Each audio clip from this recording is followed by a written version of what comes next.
Hey everyone, and welcome to today's event. We at Expressia are a team of people passionate about helping others create better experiences.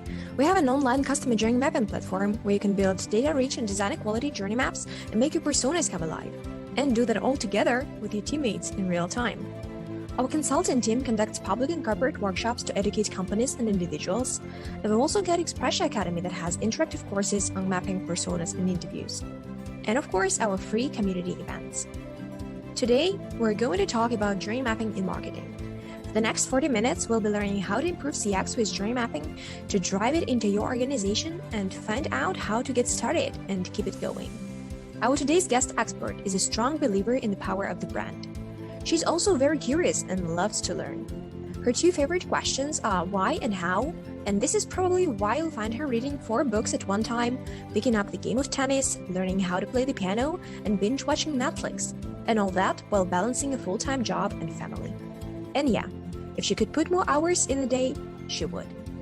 Without further ado, please welcome everyone, Chief Marketing Officer at SuperOffice, Jennifer Lund. I'm from Texas, as I was saying, and a lot of people ask me how I got to Norway, and I came on the Love Boat. I came with a husband who told me that we'd only be in Norway for 2 years, and now I've been here for 19 years and still counting. So yeah, that's been fun, especially when I'm used to sandals and shorts. I'm very passionate about the brand experience and how the brand experience affects the customer experience. And when you're in a very competitive market, the only way I think to stand out is to create a compelling customer experience.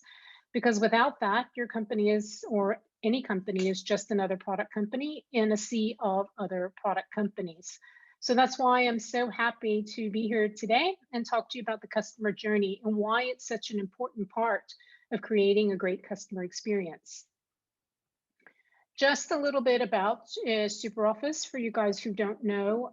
We are a leading B2B European CRM software provider. We have about 250 employees and we're spread across 7 different markets.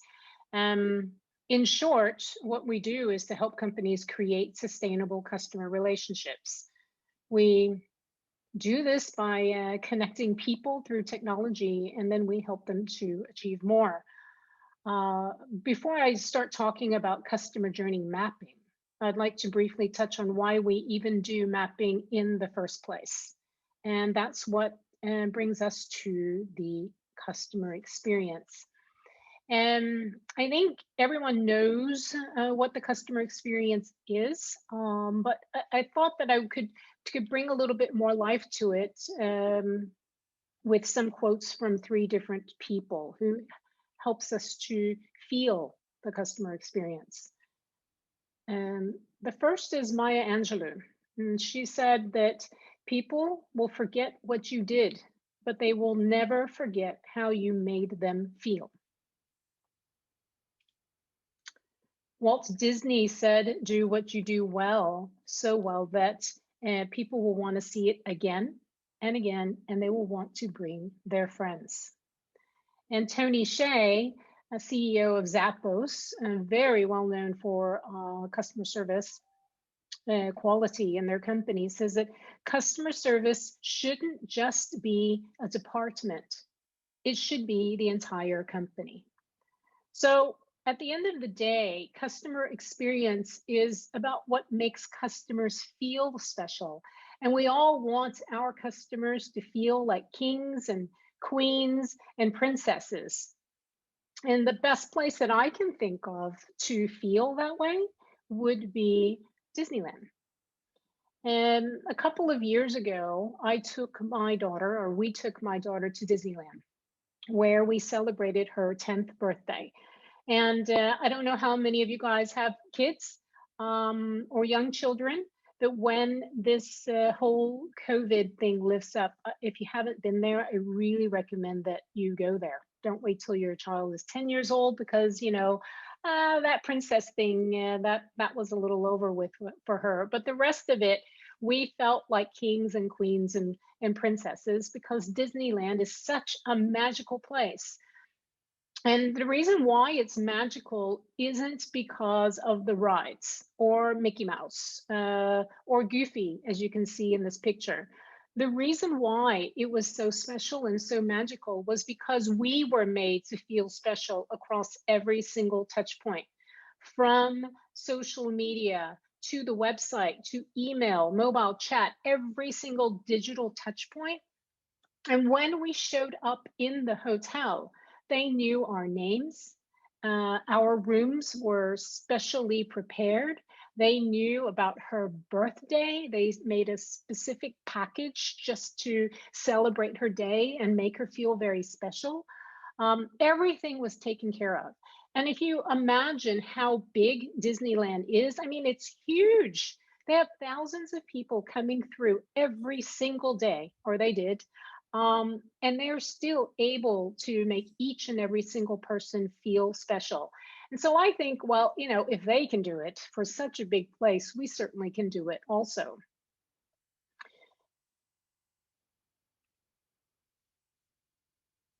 Now, besides, we in marketing, of course, we're always talking about customer experience. We talk about making people feel special, but there's also a business benefit behind that. And that's that 86% of buyers are willing to pay for a great customer experience. And how do you make those customers feel special and have a positive experience? And the way you do that is through the customer journey. And this is the customer journey model that we use in SuperOffice. And as you know, customer journey is the complete experience that a customer has with an organization.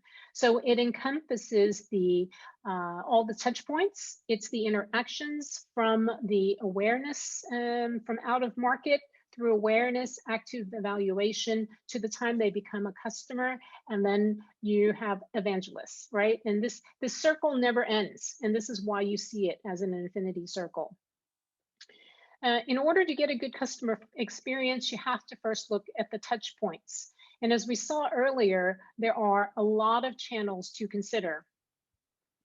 It's very tempting for a department to want to focus on a channel. So for example, marketing people think that we should be on LinkedIn more than email, because we say, oh, email doesn't work anymore. That's where we need to be, is in social media, and we go all in on social media. But your CEO will say, no, I don't want you to focus on social media. That has no return for me. I want you to be an email. And then all of a sudden you switch from what you're doing and you go to email. Well, support team says, no, they want to be in chat. And each one of these channels in and of themselves are okay, but they are okay for us internally. It's not considering what our customers want and what our buyers want and what they need in every single stage of this journey. So, and when you're in different channels, they all have to flow together and be seamless so that you don't look like you're schizophrenic out there in the market. And what I can do now is to give you an example of how that worked for us in SuperOffice. I can tell you it is a challenge mapping the customer journey in a bigger organization. There are so many people and there's so many different opinions. And how do you get through all of that? Well, in SuperOffice, we have 7 different countries, and we have a mix of central functions, and we have a mix of local functions. And each one of these subsidiaries that you see are wholly owned subsidiaries. So they're all the main function, all the bigger functions, sales, marketing, service, CX, are also here in the lower functions. And then there's the central functions.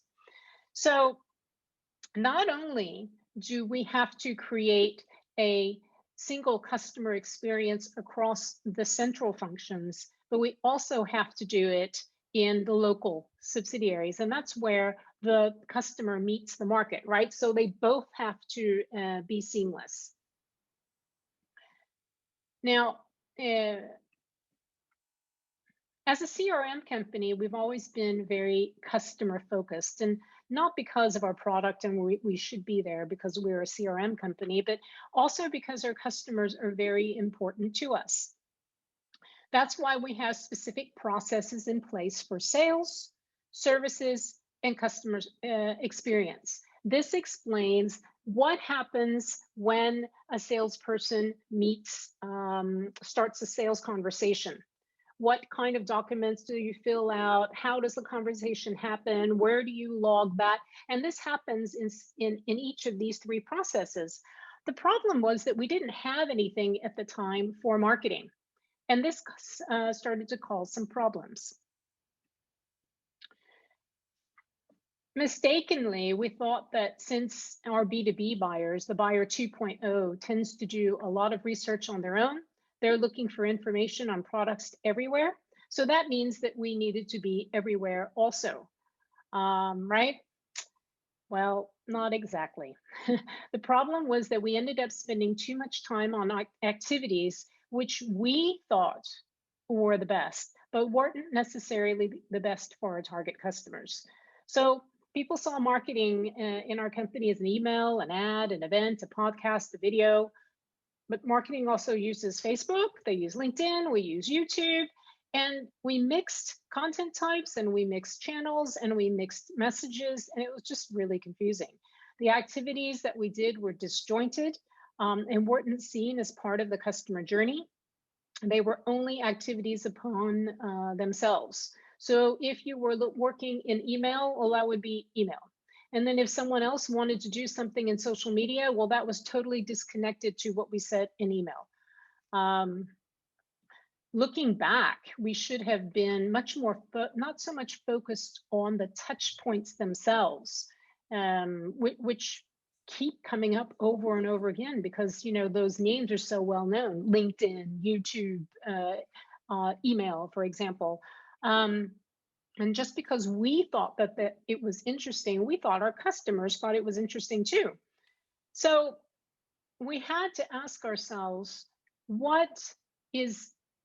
had to put ourselves in the shoes of our customers and ask ourselves what is important to them. But in order to do that, then we had to change our way of thinking. And we had to change it from inside out to outside in. Inside out thinking is all about me.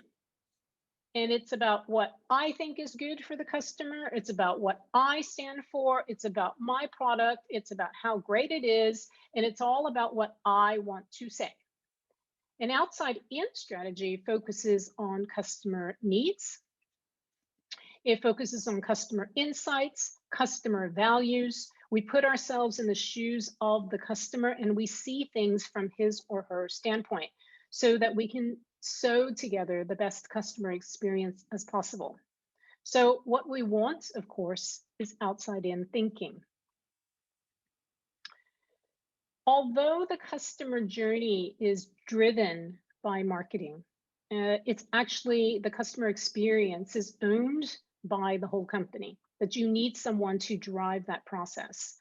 The whole thing here is that you want to sew this across the entire organization. It can't just be something for marketing.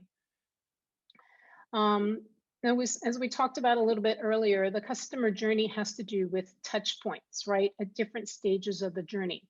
So it also includes what you want to provide your buyer or your customer at the different stages. And the gap between what you do today and what the customer wants is then what it is that we need to focus on. So if we take a look at the 4 stages here, and when we did our mapping journey, it was really important to get everyone on board. And when I say get everyone on board, this isn't just about getting your marketing team on board, because we're already on board. This is talking about getting services, sales, customer experience, support. They all need to be on board. And in order for that to happen, you have to have management back you up. So they need to be sold in on the fact that you're going to do this. It's important to know who your ideal customer is. There was somebody on in one of the meetings that I was in. I don't know if you guys have heard this kind of analogy before, but she said in a meeting, well, I asked my grandmother at dinner if she knew who SuperOffice was, and she didn't know who SuperOffice was. So we don't have very big brand awareness. Well, grandmother is not in our target market. So it's okay for me if grandmother does not know who we are. But it's very important to me if when we find the ideal, that we have found our ideal customer, because the world is not our oyster. We really have to be targeted. Next is to map the different touch points. And from mapping the different touch points with the outside-in strategy, then we conduct a gap analysis to see where it is and what it is that we should be doing. This is what our analysis, our customer journey mapping looked like. So we did it on the central team first, and this is kind of difficult to do now because of COVID. But at that time, we had the whole central team inside a room. We had done our research on we had talked about who was our ideal customer profile. We had customer research in there, and the different types of content and so on that we had created. And we mapped up according to each stage where we were and where our customers wanted us to be. Now, in addition to doing this centrally, we also had to do it locally. But when I did it locally, then I had to do it virtually at that time. So in preparation for a journey workshop with each country, and we sent out the following slide deck. And in this slide deck was the overall objectives of the process and why we're doing this. We talked about our target group and our characteristics. And the reason why this was important is that I wanted to make sure that everybody was set on who our target group was and what their characteristics are. Because there are some that will say, oh, well, I want to go for the giant enterprise customers. And there were others who said, well, I want to go for the really micro customers, when in all reality, those are the ones that we're not going to be working with. We are middle market. And inside that pack, I introduced the customer journey and what it was and what the phases were. Then I explained that we were going to map the local customer journey touch points as they are today, and then we would do a gap analysis.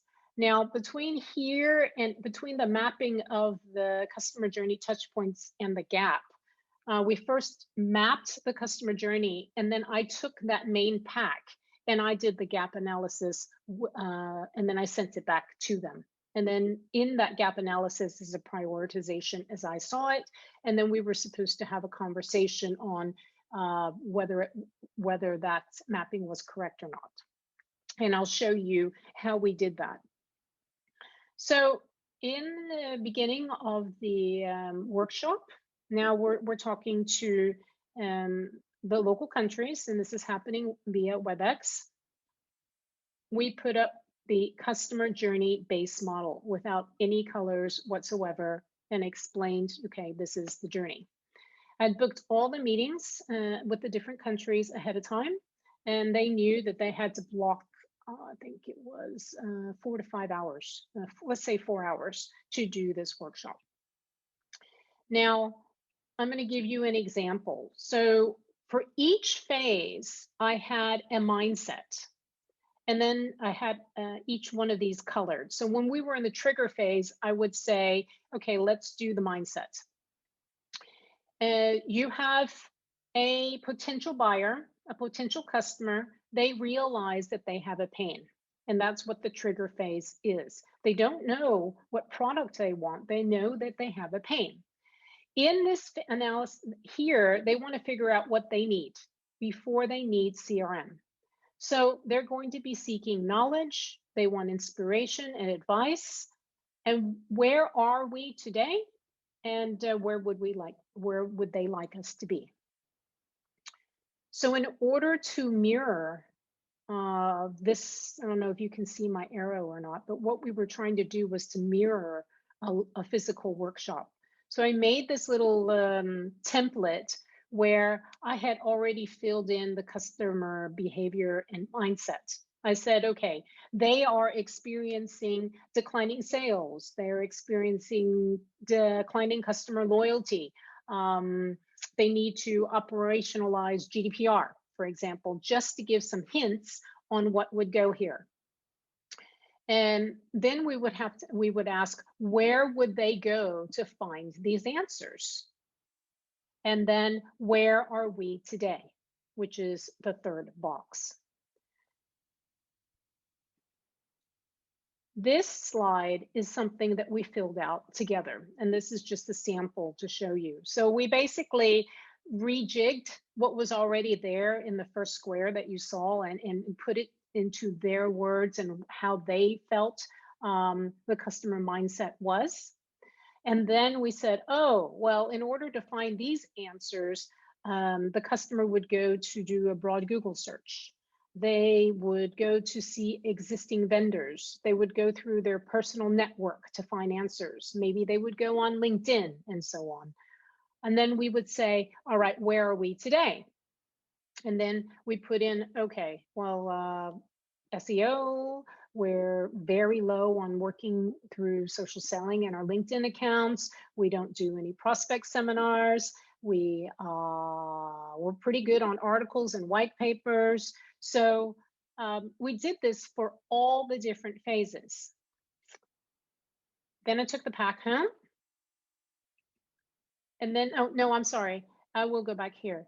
Then they had to put in how much time and resources do you use on each one of these touch points. So you can see here, it's low. It's low. I think it was, let's say personal network was over here, was important, but in personal LinkedIn accounts, we don't use a lot of time on that. So after that, we had to map and find the gap. And what's really important, because if you remember earlier, I said we were using a lot of resources on channels which we thought were really great, but in reality, the customer or buyer did not. So here, because we are, I mean, we don't have unlimited resources or unlimited time and money, then we have to choose what it is that we're going to work on. So then we mapped how much resources something would take from low to high, and how much did we think that we would get out of it, which is the axis on the left-hand side. What was the potential? And once we did that and mapped it, it turned into a template like this. So here we would put in what activities central should be doing and what activities local should be doing. And in real life, it ends up looking like this. So we saw that, okay, out of market, centrally, we should be focused on thought leadership content. We could do more video branding. Initial brand consideration should be looking at paid ads, improve our lead nurturing. Here we need to, as you go further down the funnel, we should probably have some more product videos, have better onboarding for free trial. And then locally, there was also a list of some of the things that they could be focused on, and they're color coded.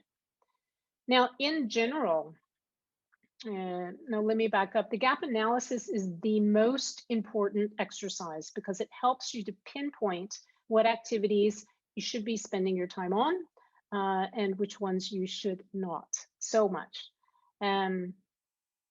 So what did we find out in general? I mean, if you look at this chart, it's like, oh my God, it's a lot of information. What we discovered was that we had, from a central standpoint at least, we had a lot of good content.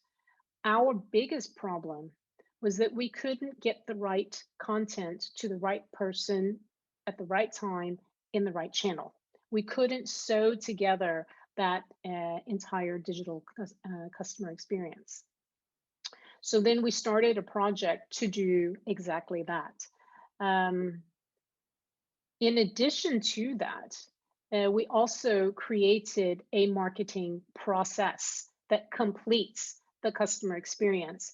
And the marketing process is about how do you find your target market? How do you know, how do you find the ideal customer profile? How do you combine central activities together with local activities? Um, and as you see, even though each one of these functions has a process, there's one ring that rules them all, and that is the customer journey. So, what are some key learnings that we got from this process? Well, the world is not your oyster. Even though salespeople will say, "Oh, I want to sell to anybody and everybody," you can't do that. And it really, um, you have to know who your target customer is and who you're talking to. And you guys will say, because you know a lot about customer journey mapping, you might say that's a persona. It's really important to know who it is that we're speaking to. We have to think outside in rather than inside out. And I can tell you that we are still, uh, we're better at it than we were before, but they have to be reminded from us in marketing. You know, what is the customer journey? How would they perceive it? Because it's so ingrained to think from a me standpoint. We have to switch that. You don't have to be everything for everyone in all channels. You have to just choose the channels that you think or your customer wants you to be, and that will make the biggest impact. And use your time, use your resources and your money on those channels and making them the best. No matter what, you're never finished. We are never finished. We continue working on this and continue to improve. Um, if you, my biggest pro tip is that you have to have executive buy-in for this to work across the entire organization. So if we're talking about a customer experience, your managing director, your CEO, they have to support you in this. Now they'll be like, well, why should I support you in this? Isn't this just some marketing thing? And that's when you can say, no, this is a company thing, and this is what's going to help bring more growth and more revenue into the company. The business benefits of this, based on an Aberdeen research report, and I include the link for you guys, is that you can sell faster. There's 18 times faster average sales cycle when you have a seamless customer journey and a better customer experience. You sell more. That's 56% more cross-sell and upsell in revenue. You have happier customers. That's 10x improvement in customer service costs. You have more referrals, better word of mouth, because you have happy customers, like we had at Disneyland, and now I'm telling you guys to go to Disneyland. And you get more bang for the buck, because then you can choose the best channels that your customers want you to be in. You can do the things that your customers want you to do rather than what you think is the right thing to do. And all in all, then it's a better experience for all. And that ends my presentation. You guys can reach me on LinkedIn if you want to further take this conversation, and I also have a blog post on the SuperOffice blog, where you can read some more about the customer journey and some of these things that I've already laid out here. And that's it, Julia. Okay, yeah. So guys, feel free to jump in with your questions right now for Jennifer. Jennifer, thank you so much for the talk. We actually have some questions already, and I would say that the first one would go, have you built personas for this project, and can you tell more about the persona building process you had? That's a good question. The persona building doesn't happen till after this part was done. So that's when we combine the touch points together with the people. So that's normally how it's supposed to happen. But we had already started our content journey before we started the customer journey. So we built, and now what we're doing is updating our persona profiles. So we've done some buyer research. We did market research, I think it was last year, to find out more about our buyers. Our personas, I have a slide that I didn't include in here since we weren't talking about personas, but it's CEOs. First of all, let me say that we operate in the medium-sized B2B market. We communicate with CEOs and managing directors, sales managers, and mainly sales managers, marketing managers, customer service managers, and support managers. And then we, when I redid the brand, which we did earlier this year, we had specific demographics as to what these people look like, or who they are, what's their age, which country they're from, what is how good are they on digital, what kind of questions do they have, and we took that from our NPS survey. We took that information from the buyer research, and also from our own CRM database to build a profile of the personas, if that answers the question. Yeah, got it. Thank you. I guess it does for the audience as well. So we have another question coming in from Helena. Helena asks, how did you engage the team from other departments? Her colleagues, not CX or marketing, are very reluctant about CGM workshops. I guess this is a very common question. So what's your take on it? Yes. Okay. That's why I say it's super important to have management backup. The place where we started was marketing. And then when we sewed together the marketing process, we had, as you saw on my slides, we already had sales and service and support. So they had already been done. But when every year we have we call it a boot camp, and that's in January. So after I had finished the mapping of marketing, and keep in mind that we had already had a meeting with every single subsidiary and had done this, then in front of the whole company in that boot camp was when we said, this is how we're going to work from now on. This is the customer journey. This is what it means. This is sewing together the customer experience.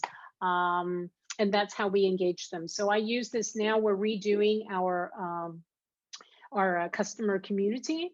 And we always now bring in, okay, what part of the customer journey are you talking about? We always bring it up as part of the conversation. Which touch points do you mean? What kind of communication do we want to send to our customers? What are they asking for? So that's how I engage them, is through awareness. It's you can't make them. The only person that can make them do it is your CEO. We have actually the question that kind of ups this one. So okay. The question from James goes like this. If you were to do this from scratch and you have executive buy-in, what would you do first and why? Oh, wow. If I was to do it from scratch and we didn't have processes? Is that what you mean? James, can you elaborate on it? If we didn't have sales and service and CX already? Yeah, we're a complete startup, but we have some cash, and we know that I love what you're doing. First of all, design is where it's at right now. But that's where the opportunity is, because a lot of people are not doing it. They're stitching together stuff that the marketing and sales people on the ground see. But as an executive, I've gotten my investors buying off that our first X thousands of dollars, tens of thousands of dollars would be to invest in this process. So you're already preaching to the choir, but I just wanted you to go further into what would you do, and first, and why, particularly for these startups, and particularly now, because I think that this time, COVID time, is so ripe for disruption. So I'd start in marketing and sales still. That's where you meet the customer.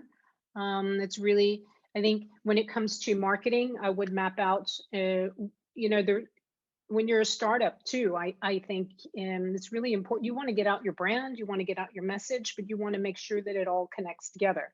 So I would sew together some touch points and messaging as it relates to my target market for marketing, because marketing is the one that comes up with, this is my target market, this is my ideal customer profile, and this is how I'm going to communicate. And I would set that up there. And then I would do this a simplified version, because I'm assuming, I'm only assuming, you know what assume means, that you're probably not in all the different countries. Let's say you're in the US, so you don't have to worry about the other subsidiaries. So then I would move that over into sales, because then they need to know about the different touch points and understand that when you're done with mapping the different channels and the communication, it's time for them to take over, and they need to have a process and keep with the customer experience and your brand experience when they're communicating to buyers in the sales process. I would start with those two first. James, does it answer your question? Oh, absolutely. Thank you very much. I was just staying on mute to not dominate the conversation, but this is fantastic. So really appreciate you taking the time to tell us a little bit about this. Okay, great. We have more questions coming in. This is a tough one, Jennifer. So the question is from Enz. In your example of the trigger process where you map customer experience, did you have actual customers involved in this process, or was this process carried with internal staff only? Good question. No, I did not have actual customers in the trigger process, because the trigger process is based on buyers and not customers. But when it came to the right-hand side of the journey, then that's where we had more customer feedback. So from the left, the buyer side, I used the market research that we had. Okay, the next question is, let me check the name. Charlie, sure. The question goes like this. In your organization, who is responsible for the outcome of the activities you have identified for improvement, and how do you help teams who are not experienced in managing projects to succeed? Yep, to succeed. Okay, sorry, repeat that question again to make sure I get the answer right. Yep. In your organization, who is responsible for the outcome of the activities you have identified for improvement, and how do you help teams who are not experienced in managing projects to succeed? Good question. From a central standpoint, this means marketing on a group level. Then I'm responsible for all of the central activities. So central activities for us is the brand and the brand platform. It is the website. It is the volume content strategy. It is social media, but from a volume standpoint, because that's what corporate does. We drive the websites, from the development of the websites, how it looks, how it works. Marketing automation system, we've also just implemented that. That is also central. All the content that fuels that is central. So the management of that is all central. But then when you go to the local teams, they take the content that we create, they localize it into their different languages, and then they have to, if it's on the website, they have to upload it into the website. If it has to do with local events, local webinars, then they run that themselves. But we have a marketing operations team that basically says, so I have it split where you have creation, right? We say, okay, this is the journey, this is who we're communicating to, this is what it is that we want to do and which channels. We create the content in English. Then We upload it into the com site, which is in English, to make sure that it all flows and it looks right. Or let's say it's into our marketing automation flows. We take that content, we send it to translation. Once it's translated, then the marketing operations team puts together a spec and says that you need to do this, this, this, this, and this. And then we follow them through to make sure that it gets done. And that also happens on the product side. When it comes to product marketing and we launch new features, it's the same kind of model. It's very complex. Does that help? Yeah, it seems that it does. Yes, thank you. Another question is a hypothetical one. So what would you do differently if you want to do it again?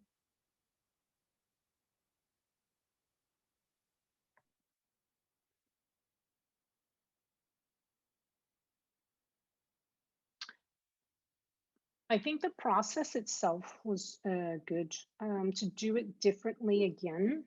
And there was that part where I said, you need to keep improving. We haven't been so good at the keep improving. We got it done. We created a system where we could sew all the channels together, but we still have places where we should go back in and check it. Go back in and look at that map and say, where are we missing? And I saw that as I was creating this presentation. It's like, oh my God, we forgot to go look at that. And we didn't do this and we didn't do this. So I would want to put something in place where we look at this every quarter to make sure that this is top of mind, because it's so important. And we haven't done that, to be honest. So I guess you sort of just answered another question, which went like, how often do you revisit the journey map to keep to keep it a living, breathing document? Not that often. We should do it more often, but we haven't. I don't know if I would do it. What we did after that happened is I have a big spreadsheet and I tried to map out all the different projects, but content-wise, we're very strong. And because we don't have a lot of resource centrally to do it ×7, we're talking ×7. It isn't just in English in Norway, for example. Everything is ×7. So we don't have enough resources to look at that and sew it all together. And I think I would probably look at it. I would make the big plan at the beginning of the year. And then I would break that plan up into quarterly projects, because each project takes so long when you're looking at the journey. And then I would have to follow up quarterly on that. So maybe I would look at the map every year. Okay, great. You sure should do so. I guess the audience just guilt tripped you into doing that. No, you're right. No, preparing your presentation guilt tripped me into doing that. Okay, it's all for the best. It's all for the best, Jennifer. It is. It is. So we have another question, a hypothetical one again.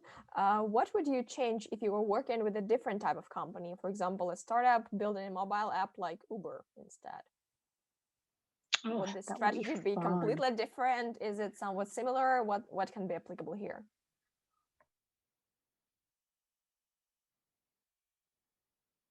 If I was working for doing a mobile app for Uber, are we only looking at the mobile app, or are we looking at the entirety of Uber? If I was looking at the mobile app, then it would be a much smaller scale. Then it would be single journey mapping of who's that mobile app for, who is that target customer, why is he using it, what is his mindset, and then I would draw that journey with data that I found on that particular profile. If it was only for mobile app inside Uber. But if I was doing it for Uber, then it would be the whole thing. Then I would do the whole thing as I have said.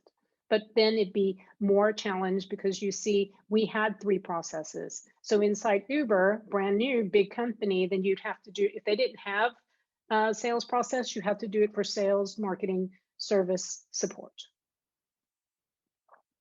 So for all the branches, right? Yes.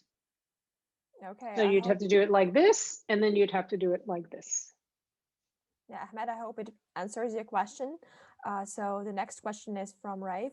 What the persona exercise is bringing to CX in addition to journey map, gap analysis, and actions that close gaps? Sorry, say that again. Yep.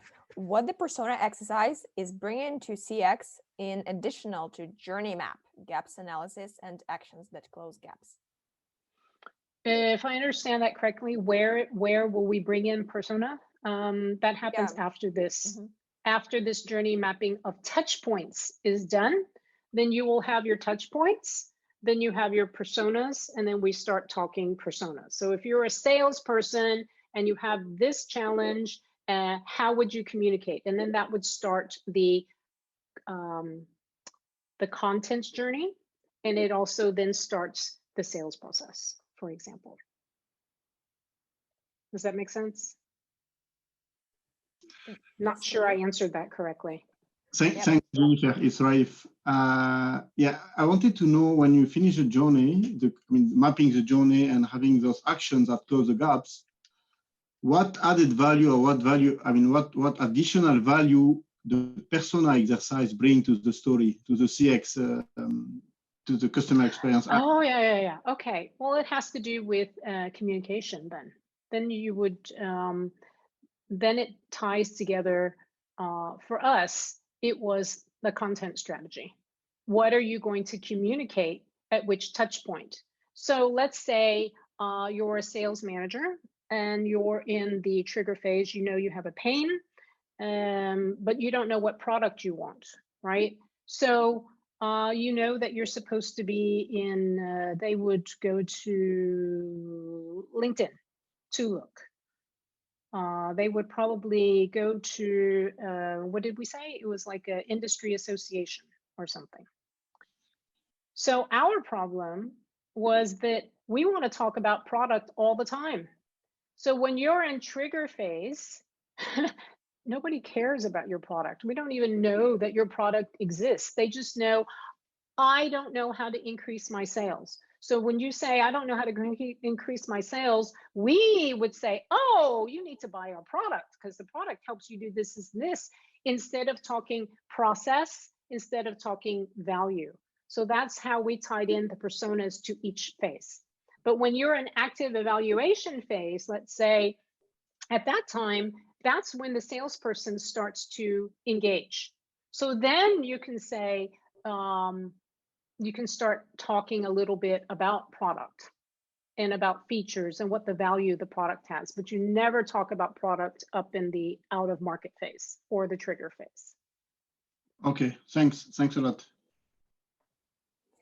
Okay, I see no more questions in the chat, but I was just curious, Jennifer, from your standpoint, if you have multiple personas, would you build 2 maps? Would you build 1 map and put 2 personas in it? I think the map would have been, if I say you have 2 personas like sales manager, sales professional, sales individual contributor. I think to keep it easy, I wouldn't have done 2 maps. I would have kept it simple for now and use the same map, but be very cognizant of who I'm speaking to when I'm creating the piece of content. We're challenged a lot with that also, because we say, oh, we only want to sell to CEOs, for example, because CEOs are the ones that make the decision. Forgetting the fact that it's very different. CEOs don't do anything. They just sign the check. And the person that is, you have to target the influencers. And the influencers are the individual contributors, like a sales manager or like a sales, not so much the sales individual contributor, but the sales manager. So let's speak to sales managers and customer service managers and marketing managers. We can also have some content that is, and if we talk much more value driven, then that, based upon the fact that in B2B you have a buyers buy-in groups, then these influencers will influence the CEO. That's what we would do to keep it simple, because we started making all different types of content. And if you don't have a way to get the right content to the right person at the right time, then it becomes another mess. If you want to see more events like this, make sure to check the upcoming ones at expressia.eventbrite.com or check the recordings we've got on this channel. Take care, and I will see you around.